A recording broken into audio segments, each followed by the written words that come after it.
your low end sounds weak, muddy, and just not hitting right, it's probably not a compressor or a fancy mastering chain. It's going to be the relationship between your kick and your bass. In this video, I'm going to show you exactly how to identify and fix some common kick and bass problems in your tracks. We're going to be covering harmonics and tuning, phase, sidechain, note length, and note timing, all common problems that can contribute to a weak kick and bass. Before we get into the points, I'll let you listen to what a muddy bass and kick sound like together.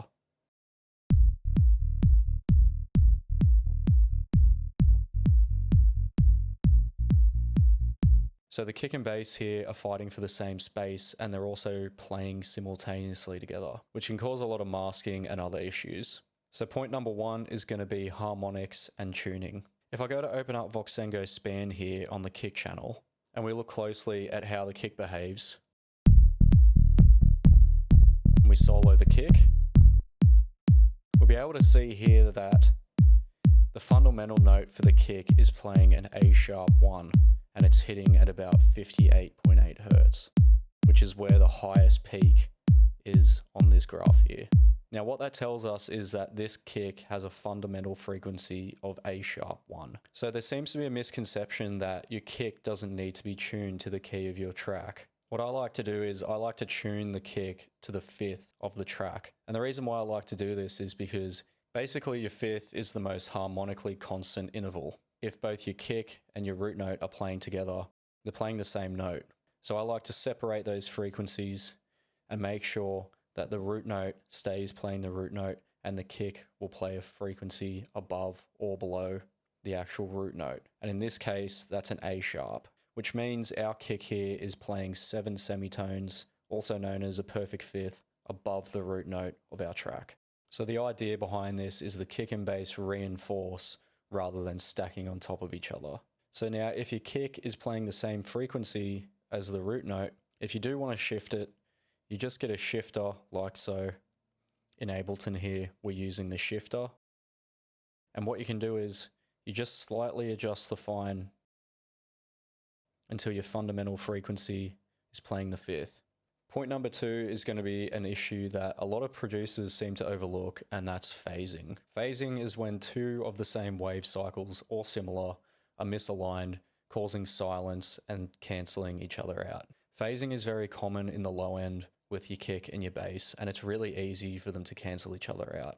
If I play this example here of what out of phase kick and bass sound like, you'll be able to hear.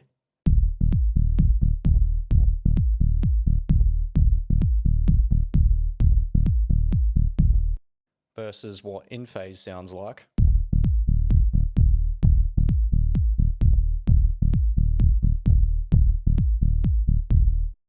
So before we start aligning the phase of the kick and the bass together, it's worth noting that you don't want to try and align the entire kick and bass together. The start of the kick is what's known as the transient. It's going to be more of a higher frequency, and it's going to be the punchier part of the kick. Whereas the middle, aka the body, and the tail of your kick are what's going to play the more prominent bass notes. You don't really need to align the transient. And I'll give you a visual demonstration of what that looks like in ShaperBox here. So as we can see here, the orange wave cycle is the kick and the white is the bass playing. Right now we're just playing the root note of the bass. So what's causing this to go out of phase is where the white has a peak and where the orange has a trough. That can cause phase cancellation. Ideally, you want to have the trough with the trough and the peak with the peak. I can show you how to adjust the phase manually, so when different notes of your bass line play, they should be closer to being in phase. Now what you can do here is you can open up Serum, and you can actually play with this phase dial here. That's going to shift the starting point of the sound / oscillator every time a new note plays. And what I've done is I've managed to automate that here in Ableton.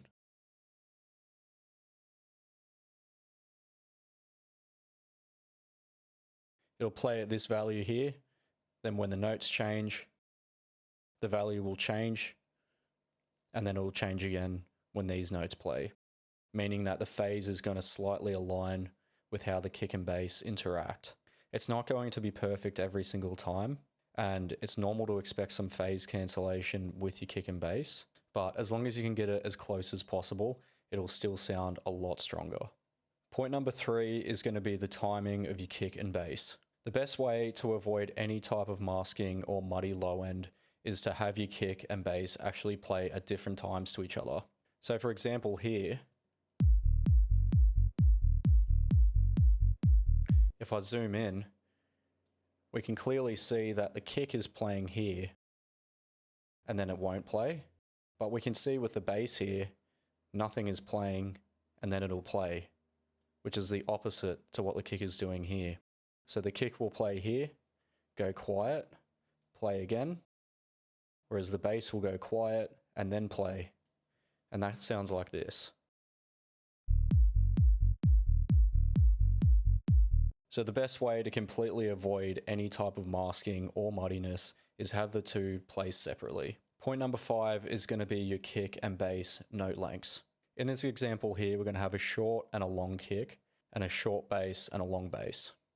So this is the short kick and the short bass.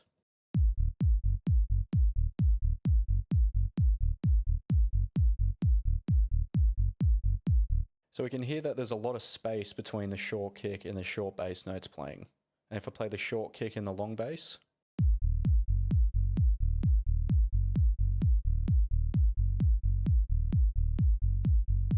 you can hear that the kick and the bass sound a lot more natural together and not as rigid as the example before. So the idea behind this is that when you have a short kick playing, you can get away with playing longer bass notes. And if you have a long kick playing, you can get away with playing shorter bass notes, which is what this sounds like.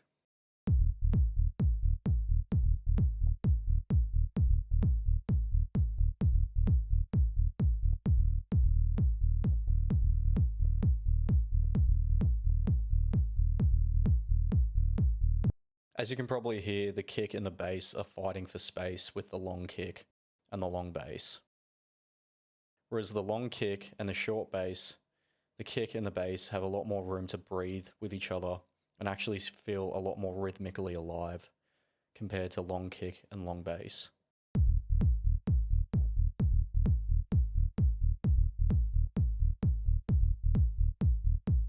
Part 5 is going to be using a sidechain to duck the bass out of the way of the kick. So the job of a sidechain is to allow the kick to breathe through the bass by ducking it out of the way. And as another shameless plug, this patch is actually from our House Essentials preset pack. If you want to get yourself a copy, it'll be in the description below.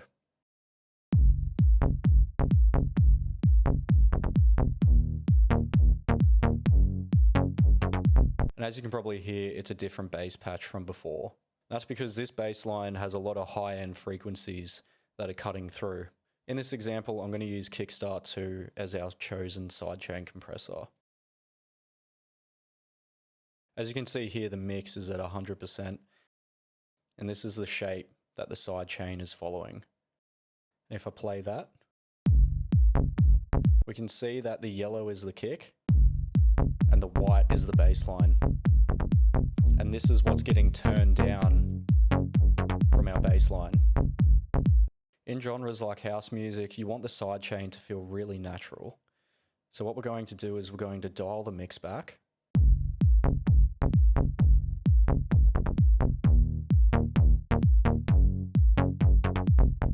Just so it's not giving that pumping artifact that you'd get in heavier genres of EDM. And what we're going to do as well is we're going to turn on the band.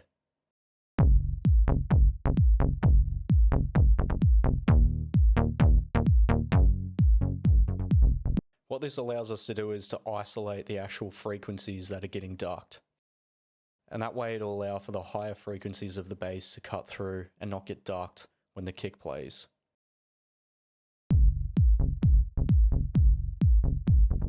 So if I adjust it down, normally about 100 to 150 is going to be your sweet spot. And I'm just using this audition icon here to allow me to hear what's actually getting ducked. And if I turn that off,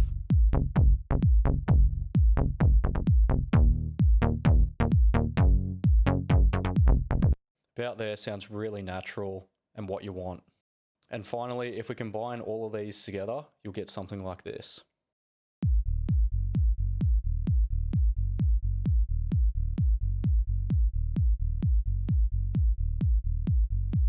And we can see here that we've got a short kick playing with a longer bass. And we also have Kickstart here, making sure that the bass is getting ducked out of the way if the kick has any overlap, which in this case, it's actually getting out of the way, but it's still good to have it on here just in case there's any overlap towards the end of the kick and start of the bass. Once you get all 5 working, your kick and bass will be able to work and translate on any sound system. If you want to get a copy of our Serum presets, link is in the description below. I'd love to hear which of these have given you the most trouble in the past when it comes to mixing your kick and bass. So make sure you leave a comment below and don't forget to subscribe. If you enjoyed this video, make sure you check out our other video on why your house bass line might not be punching through. Thank you for watching, and I'll see you in the next video.